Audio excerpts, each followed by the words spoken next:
The Upward Look for April 30th. The reading is entitled, The Great Exemplar. For even hereunto were ye called, because Christ also suffered for us, leaving us an example that ye should follow his steps. 1 Peter 2:21. It is not enough merely to acknowledge Christ. We must follow where he leads the way.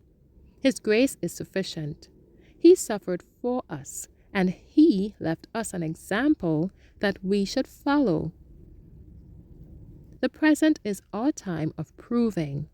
The experience necessary in order to gain the crown of life will bring us far greater crucifixion of self than we have hitherto thought possible. What is the message that the Apostle Paul bears to everyone who names the name of Christ?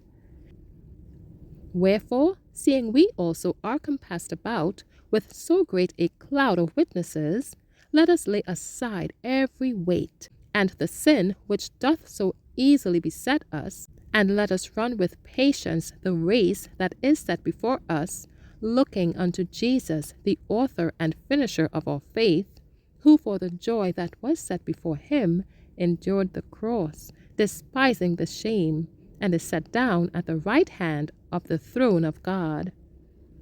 For consider him that endured such contradiction of sinners against himself, lest ye be wearied and faint in your minds.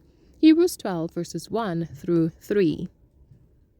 Christ was the Lord of heaven and earth, yet for our sake he became poor, that we, through his poverty, might be made rich.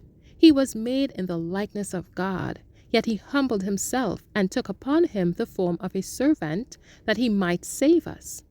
He gave his life for our redemption. Will we accept the sacrifice? The only begotten Son of God was numbered with the transgressors, that human beings might not perish, but have everlasting life.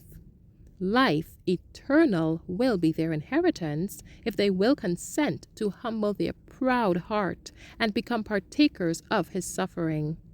He patiently endured shame and mockery and derision, that he might save every sinful human being who would lay hold of him by living faith. While he hung on the cross, giving his life for our redemption, his murderers mocked him, saying, "He saved others. Himself he cannot save. If he be the King of Israel, let him